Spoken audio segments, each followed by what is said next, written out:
Taking care of her with 3 months to live is just a waste of your time. I wish she would go to the other world soon. Hearing these heartless words from my husband, Robert, and my mother-in-law, Margaret, filled me with anger.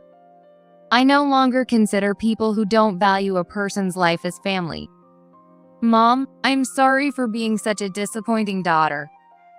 As tears flowed uncontrollably, I gripped my mom's hand tightly one last time and made a vow. But I will make sure to honor your final words. Yes, I will make sure those people pay. My name is Amy Murphy. I'm a 32-year-old office worker. To be honest, I wouldn't describe my life as particularly happy. My dad passed away in an accident when I was young, leaving me and my mom, who's a bit frail, as the only family. With no other relatives to rely on, my mom managed to keep us afloat, using my dad's inheritance and the life insurance he had left behind to provide for our basic needs and raise me. Wanting to be of help to her, I studied hard. My efforts paid off, and I got into a prestigious university with a scholarship and graduated smoothly. I also secured a stable job at a large company. When I first considered taking the job, I hesitated, as it required moving a bit further from home. But my mom encouraged me with a smile, and I made the decision to join the company, hoping to one day repay her kindness. That's where I met Robert, the man who would later become my husband. Though we were in different departments, we joined the company as colleagues in the same year. Robert is, well, a bit of a know-it-all. He's not unintelligent, but he's rigid and struggles to adapt to unexpected situations. However, he's dedicated to his work, diving in wholeheartedly. I didn't mind his earnest approach, and I helped him whenever I could. Maybe I was attracted to him as a man. I realized that when he confessed his feelings to me, it turns out he had similar feelings for me. If it's okay, I'd like to date you with marriage in mind. Having focused so much on studies and work, I hadn't had much time for romance. So I won't deny that his confession made me happy. It was about 4 years since we first met, and I accepted Robert's proposal. After 3 years of dating, we eventually got married. Congratulations. I hope you find your happiness. After my wedding, my mom's tearful words touched my heart. Once my job became stable, my mom quit her job and began living a relaxed life with my financial support. She had suffered through illness at times, yet she worked hard for my sake. Now she could finally rest, and if needed, focus on her health. I believed wholeheartedly that our lives were finally going to improve. But that was not the case. Mom has cancer. About 6 months after my wedding, I was confronted with this harsh reality. The results of her health checkup shattered the hopeful future I had envisioned. Not only that, but the cancer had progressed significantly without detection, making a full recovery impossible, according to the doctor. She had already been told and expressed her desire to spend as much time with me as possible from now on. I wanted to honor her wish, so that same day, I spoke to Robert about it. I see, that's tough. He said, almost as if it were someone else's problem. But I brushed it off, assuming it was just my imagination, and continued. So, I'd like for her to live with us. Is that okay? Robert and I are similar in many ways. I thought surely he would understand, but I was wrong. No, I don't want to. What? I couldn't believe my ears for a moment. But Robert just looked at me with a blank expression and didn't say anything more. So I found myself blurting out in disbelief. Why not? What do you mean, why? There's no reason for me to live with her. She may be your mom, Amy, but... She's your mother-in-law. Don't you feel anything? I was aware my voice was getting louder, but I couldn't stop. Robert, however, showed no sign of being affected. I feel sorry for her, sure. But what difference would it make if she lived with us? It's not like I can take care of her. Robert's words basically meant he had no intention of helping. Exasperated, I decided to consult his mom, Margaret.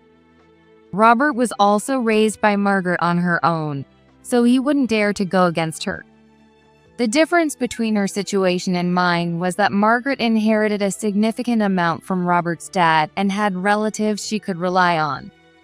Since she'd raised a child on her own, I figured Margaret would surely understand and convince Robert. Normally, I wouldn't resort to something that felt like tattling. But this time, the time I could spend with my mom was at stake. So with a hint of hesitation, I went to Robert's family home with him on our shared day off. When I brought up the issue to Margaret, however, So that's what you wanted to talk about? Well, Robert's right. my hopes were dashed in an instant. What?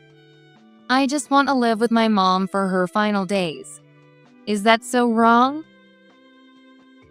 I'm not saying it's wrong, but both of you are working, aren't you? You wouldn't be able to look after her properly. Then I'll take a leave of absence. If needed, I'd even. I was about to say I'd quit my job, but Robert cut me off. No way. It's a tough economy right now. Who knows how long we'll even have these jobs? And there's no guarantee the company won't go under. Isn't that a bit of an exaggeration? The company isn't going to collapse tomorrow. Not an exaggeration at all. Besides, aren't you two planning on having kids someday? You should be saving up. Robert and Margaret dismissed everything I said, rejecting the idea of my mom moving in completely. I'm so sorry, Mom. I really am. Even after trying multiple times to discuss and persuade them, I couldn't convince Robert or Margaret, and eventually my mom couldn't come live with us. It's okay. They have a point.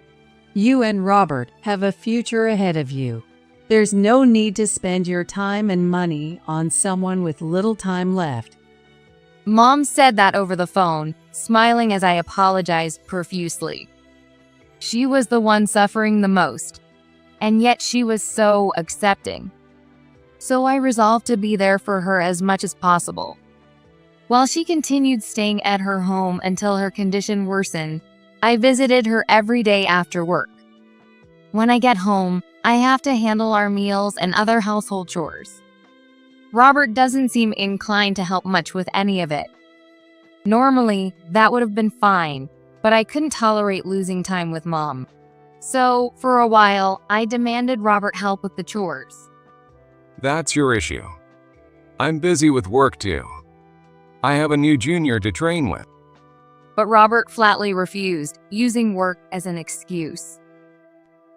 To avoid further confrontation, he started coming home late or going out on weekends, drastically reducing the time we saw each other. Honestly, his blatant behavior made me angry, but at least it meant I didn't have to think about making dinner for him if he came home late, which was a relief. Several months passed.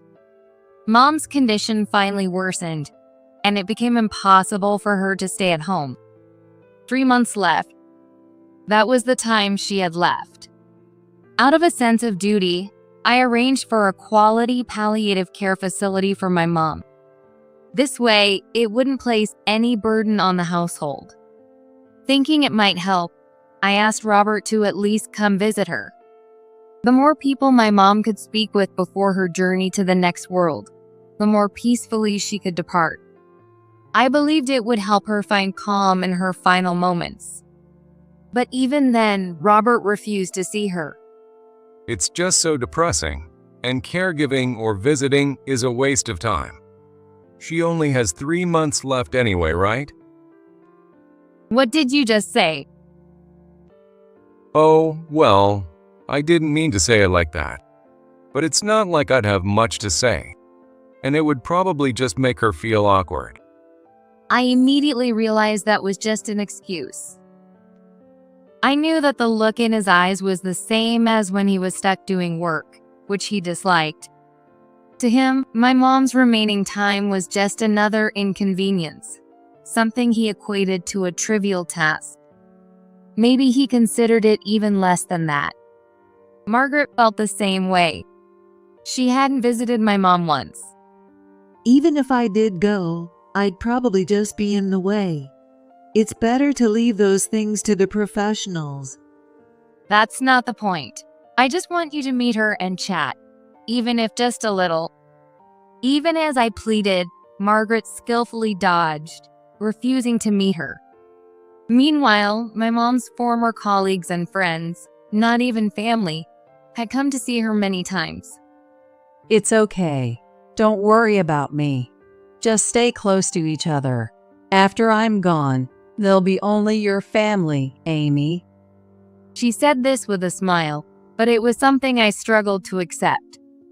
When we got married, Robert and Margaret had seemed happy to talk with my mom, saying we'd all be family from then on. It now felt like that sentiment was only one-sided, something my mom had only dreamed of. Then, 3 days later, I experienced this realization even more painfully. My mom was scheduled for a test the next day, so I ended our visit early that day and went home. I knew our time left together was growing short. Between daily hospital visits, work, and household chores, I was nearing my physical and emotional limits. Just as I stepped into the house, I overheard Robert's voice. Amy's really a downer, isn't she? Everything's so bleak with her lately. Yes, really. Robert was followed by Margaret's voice. It seemed they were on speakerphones. Robert hates having his enjoyment interrupted, so he often does things like multitasking. It's not unusual for him to be on the phone while playing games or watching TV. That day, it appeared to be the same. Taking out my phone, I fiddled with it and then listened in on their conversation. Then, each of them uttered something I could hardly believe. I told her, taking care of someone with 3 months to live is a waste of time. Seriously, she should just hurry up and pass on soon. Exactly. Amy's been slacking off on housework. Maybe she's just using it as an excuse. After that exchange, their laughter echoed through the living room. At that moment, I felt my blood boil. I knew my mom had been enduring the pain and hardship with a brave face, spending her remaining time with as much grace as possible. Because of that, I couldn't forgive the cruelty in their words, even if it went against my mom's wish for us to get along. How could you two be so heartless? Amy. Entering the living room with my voice raised, I saw Robert holding a game controller, his face tense. When I glared at him, he awkwardly hid the controller behind his back. How can you say such awful things? Are you really that happy my mom is dying? Calm down. Sorry, it was out of line. Yes, my words may have been too much, but Robert mentioned how you haven't been keeping up with the housework lately. They both apologized, but I felt dizzy from the vast difference in values and the rage I felt. They genuinely seemed to think their so-called apology was enough. So, how about we make it up by visiting her soon and call it even? Yes, let's do that. No point fighting over something like this. The two laughed again, but by then, I no longer cared. Fine, do as you please. What's with that attitude? Hey. Seriously, this is why people without proper upbringing act this way. I heard their voices from behind me as I turned away, but I didn't bother listening. That incident only strengthened my resolve, and soon, the inevitable moment arrived. I got a sudden call from the hospital where my mom was admitted. I knew right away what it meant. I was at work, but I quickly told my boss and rushed to the hospital. It didn't even occur to me to inform Robert, who was out on a business visit. When I finally arrived, breathless, in the hospital room, I found my mom barely conscious. Even as I called her with all my might, she couldn't respond. But as I held her hand, I felt a faint squeeze in return. "Mom?" Amy, please, live the way you want. She couldn't finish her sentence. A short time later, my mom passed away. She gave me one last smile before she left. I have many regrets. I wish I'd spent more time with her to the very end. I wanted to help her find more peace in her final moments. If only I hadn't been distracted by things that didn't matter. But at the very end, she was smiling. And she left me with words just for me. "Mom, I'm sorry for not being the daughter you deserved." Through endless tears, I gripped her hand tightly one last time. "But I'll honor your final words, I promise." And in that moment, I solidified my resolve to break away. 3 months passed. On the surface, I was living each day as if everything were normal. I devoted myself more sincerely than ever to work and household duties. Robert and Margaret seemed blissfully ignorant, even welcoming this version of me. They had no idea what was going on inside. One day, Robert brought unexpected news. Since my mom's death, I hadn't initiated a single conversation with him. He also seemed to have lost interest in me, and we rarely spoke as a couple. So when he said he had something important to discuss, I was mildly curious. Mom has cancer. According to Robert, it was a stage 4 terminal. She didn't have long to live. Honestly, the first thing that crossed my mind was simply, "Oh, really?" It felt like divine retribution for how they had treated my mom. But beyond that, I felt nothing. My feelings toward the two of them had already moved far beyond what I could ever feel for family. The only thing holding me to them was my mom's presence.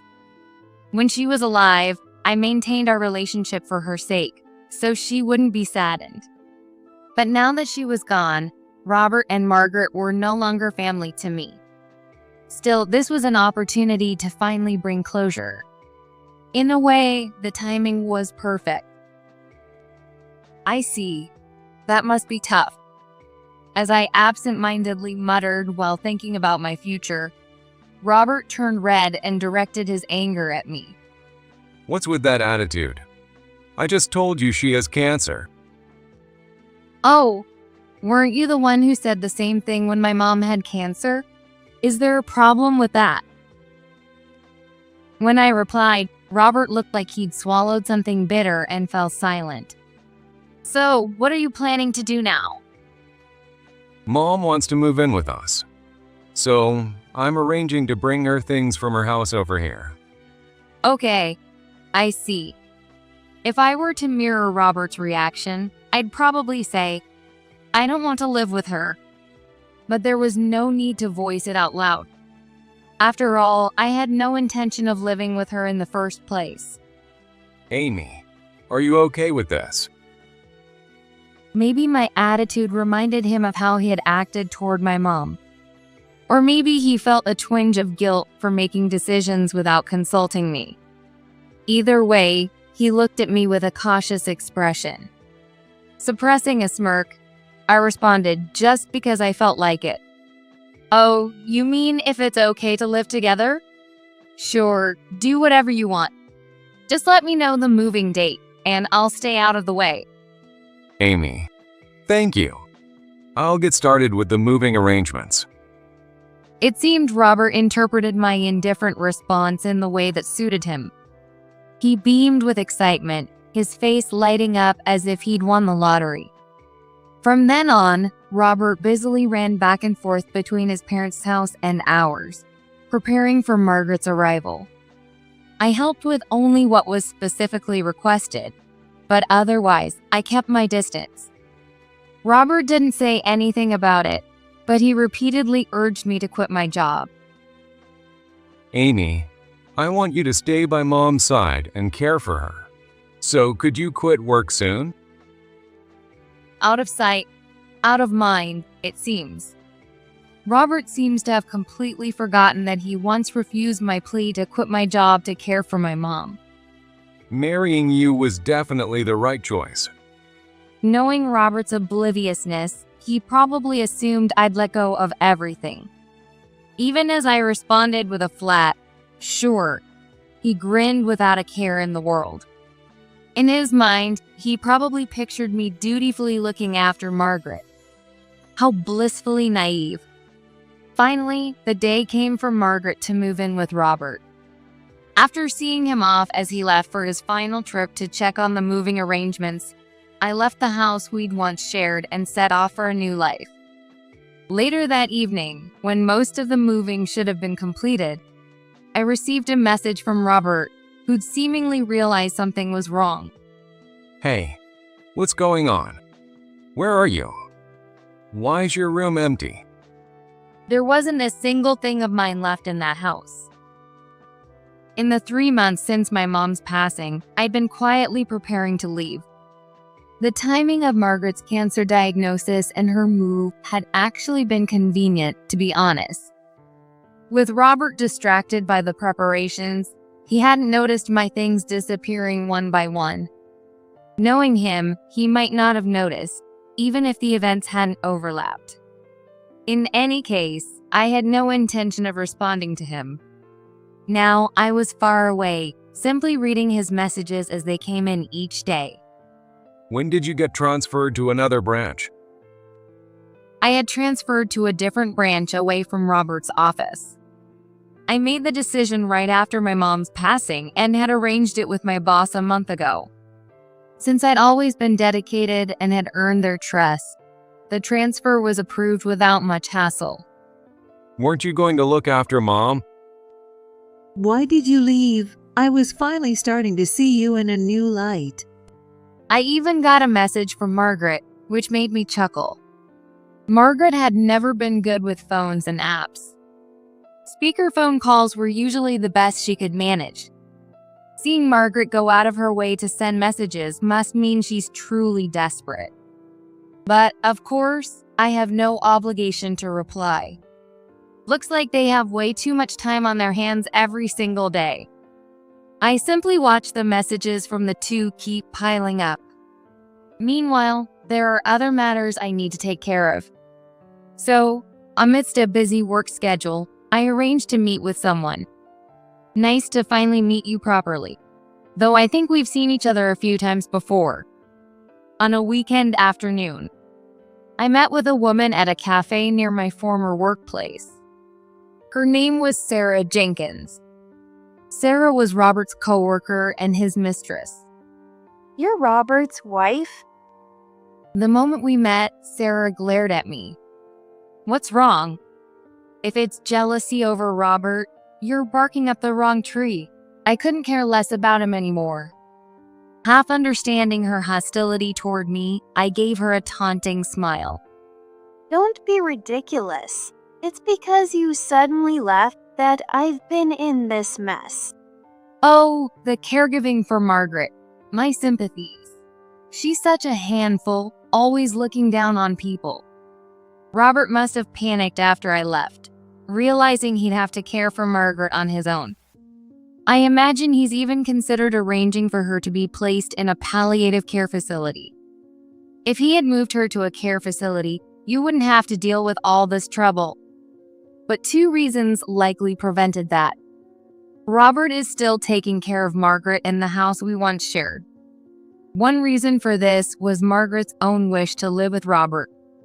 The other was simply a lack of funds. I had known about Robert's affair with Sarah early on. At first, I still had some love for him and hoped he'd come around. But once I realized that was a lost cause, I quickly started gathering evidence. I hired a private investigator to look into Robert, and what I found out was illuminating.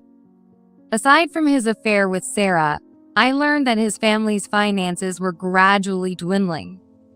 Exactly. It's like everything he said was a lie. He always acted like he had plenty of money. Well, back then, he probably did, because I was living with him after all. When my mom's cancer was discovered, Robert and Margaret refused to let me take a leave or quit my job. They wanted to keep using me as a convenient ATM for as long as possible. Maybe if they had treated my mom and me with a bit more kindness, things might have turned out differently. But that was likely an issue of pride for them. I put up with so much because I thought he had money. Lately, we haven't gone on dates or done anything nice at all. Robert's completely useless when it comes to housework. He's probably wasting money left and right, leaving nothing to spare for you. He's likely relying on takeout or delivery for every meal. He might not even know how to use the washing machine. If that's the case, he's probably going to the laundromat, and with food costs added in, his expenses are likely piling up fast. And now, here's some more bad news for you. I'm sure you've sensed it already, but I'll be demanding compensation for damages. As I spoke, I handed her copies of the evidence gathered by the investigator. Sarah's face went pale as she looked at it. You've got to be kidding. Why should I have to pay anything more? Why? Because you got involved with a married man. Honestly, my feelings are complicated now. Robert probably turned to Sarah as an escape, frustrated by everything involving me and my mom. If it hadn't been for Sarah, maybe Robert and I could have kept things going a bit longer. But as an adult, you need to take responsibility. And don't bother running. I've already informed your parents. You witch, you're heartless. Not a phrase you hear often these days, huh? Well, I'll be in touch again with more details later. Good luck taking care of Robert and Margaret. Perhaps my words made her think about what lay ahead. Leaving Sarah speechless, I exited the cafe. Whether she would agree to pay up willingly was uncertain. But I have plenty of evidence. If this goes to court, I won't lose. But for me, this confrontation was just a setup, a stepping stone. As if on cue, I received messages from Robert and Margaret shortly after. Amy, did you do something? My coworker, who is helping with Mom, has disappeared. What's going on? How could you do this to me? It seemed my plan had worked perfectly. The investigation had already revealed that Sarah was only with Robert for his money. She'd been flaunting designer bags and other gifts he'd bought for her, so it was quite obvious. I knew that if I hinted that there's no more money left in the family, Sarah would likely bail. And just as expected, she'd abandoned the caregiving for Margaret and fled. I don't know exactly how much care she was providing, but regardless, no one would want to look after a difficult person with no benefit in return. Not unless they were family. So I couldn't blame her for leaving. But for Robert and Margaret, this was probably the worst possible timing. With Sarah gone, Robert's burden has undoubtedly increased. Margaret also must be frustrated, living each day without things going her way. Anticipating the timing, I sent Robert the divorce papers along with a certified alimony request. I included a letter as well. This is all a consequence of your own actions. If you're suffering now, it's entirely your own doing. I don't feel sorry for you. Enjoy your time in hell. My message essentially conveyed that sentiment. I informed him that I'd left all further contact to my lawyer, advised that fighting in court would only add to their troubles, and that it'd be best for them to comply with the divorce and alimony requests. Additionally, I shared a detailed account with everyone who knew Robert and Margaret, complete with evidence. This included proof of Robert's affair and recordings of the harsh words they had directed toward my mom. One day, when I happened to come home early, I activated a recording app. I recorded the entire conversation from that time. Of course, I had nothing to be ashamed of. That's precisely why I could share the evidence without hesitation. The outcome was obvious. Anyone with a sense of decency would understand who was truly in the wrong. Is it your fault that even our relatives won't help us anymore? Why are you doing this? How could you go this far? No one will visit me. Why? Amy, please just come see me. Even if it's just you. Their messages no longer carried any anger or intimidation. I could easily picture Robert completely drained, struggling with Margaret's care, and Margaret abandoned by everyone, filled with panic. They had no one else to turn to, which is why they continued to message me. But, of course, I felt no obligation to respond. At the same time, there was nothing left for me to do. With this, I'll put an end to it. Finally, I deleted all the messages from Robert and Margaret and blocked their contacts. From here on, I'll leave all further communication to my lawyer. This was my closure with Robert and Margaret. A week after I blocked them, Margaret reportedly passed away. In the house where Robert and I once lived as a married couple. There was no one to be with her in her final moments except for Robert. Perhaps my mom wouldn't have wanted things to end this way, but I couldn't have moved forward otherwise. To live freely. It was the words my mom left for me in the end. I made these decisions of my own free will, so I have no regrets. Incidentally, after Margaret's passing, my lawyer filed the divorce papers right away. Robert has also been paying alimony monthly in installments. Since I'd blocked him, I haven't heard from him since then. 2 years flew by in no time. Hello, everyone. It's been a while. I look forward to working with you all again. After working hard at the branch office, my skills were recognized, and I was called back to my former department. And as a bonus, I received a promotion.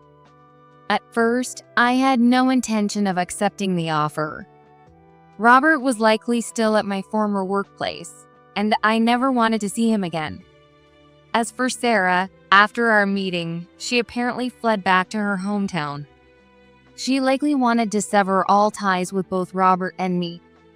No surprise there. When I learned about this, I couldn't help but laugh slightly, feeling a tinge of pity. She'd had to rely on her parents to pay the alimony, and she'd been working nonstop to pay them back ever since. I only kept track of things for about 6 months after that incident. Beyond that, I lost interest and didn't bother to find out what became of Robert and Sarah. I also didn't know that Robert had already left the company. It was a surprise to me. I'd only heard that he had used his bonus to pay off the remaining alimony in one lump sum. It seemed that after I exposed his actions, Robert became the subject of significant criticism. He continued working for a while, but after completing his last project, he resigned voluntarily. No one seemed to know where he went after that. With Robert gone, there was no reason for me to turn down the offer. So I transferred back to my former workplace. Not much has changed in just 2 years. After work, I decided to walk around the area near my workplace for the first time in a while. I told myself it was to regain my sense of direction, but really, I wanted to revisit familiar places. I'd heard that Robert had sold the house we used to live in, likely due to financial difficulties. When I casually walked by, I saw that the lot was empty, the house long gone. Other than that, the town looked mostly the same, and the people I once knew were largely unchanged. I was genuinely happy to see that many of them still remembered me. Satisfied, I headed toward the station to go home. Amy. What? In front of me stood a man in clothes that looked like they hadn't been changed in days. For a moment, I didn't recognize him. But memory is a strange thing. The way he called my name brought his identity rushing back to me. It was none other than Robert, my ex-husband. I'd promised myself not to engage with him, but now that he was here, I wondered how I should react. Yet it turned out there was no need to worry. Oh no. As soon as he realized who I was, Robert turned pale, stumbled back, and ran off in a panic. Please forgive me.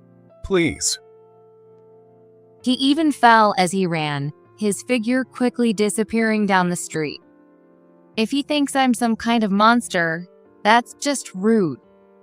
But judging by his reaction, it's clear he'll never approach me again. With a faint sense of relief and satisfaction, I resumed my way home.